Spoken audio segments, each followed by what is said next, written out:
গুজরাটে মৃত মানিকচকের শেখপুরা এলাকার পরিযায়ী শ্রমিকের নিথর মৃতদেহ বাড়ি পৌঁছালো রবিবার সকালে। এদিন মৃতদেহ গ্রামের বাড়ি আসতেই কান্নার রোল পড়ে যায় গোটা এলাকা জুড়ে। ছেলের মৃতদেহের পাশে কান্নায় ভেঙে পড়ে বিধবা মা।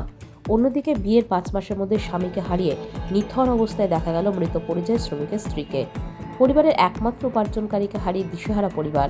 প্রশাসনিক সহায়তা আবেদন জানিয়েছেন স্থানীয় বাসিন্দারা।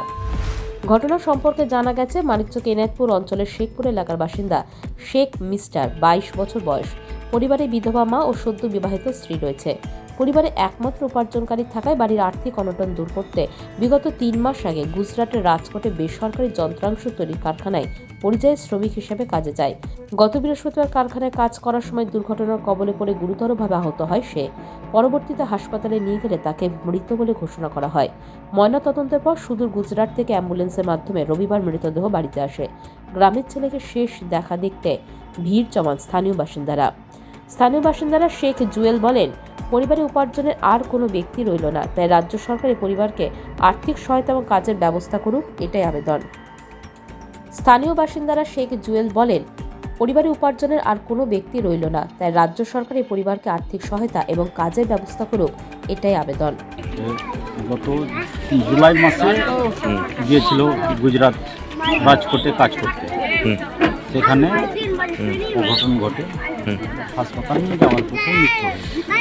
আজকে 3 দিনের মাথায় ডেড বডিটা বাড়ি এসছে। কি নাম? শেখ মিস্টার। আচ্ছা, বয়স কেমন? বয়স 22 বছর। আচ্ছা, বিবাহিত? হ্যাঁ, বিবাহিত। বাড়িতে কে কে রয়েছে? বাড়িতে ওর একটা বিধবা মা এবং ওর বউ আর একটা ছোট ভাই। আচ্ছা, মেশিনের কাজ করছিল।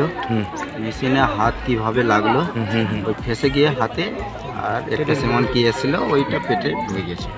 আচ্ছা, কোথায় গিয়েছিল কাজে? গুজরাটে। মৃতদেহ কদিন পরে আসলো? এই 3 দিন পরে আসলো। আচ্ছা, কোথায় এটা, কোথাকার? শেখপুরা, উত্তরপাড়া। আচ্ছা, আপনি কে? আমি হলাম ওর বড় দাদা।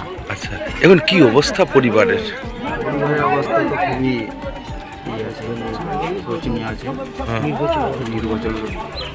আচ্ছা, সংসারে বিধবা মা এবং বিধবা বউ থাকলো, কি চাইছেন?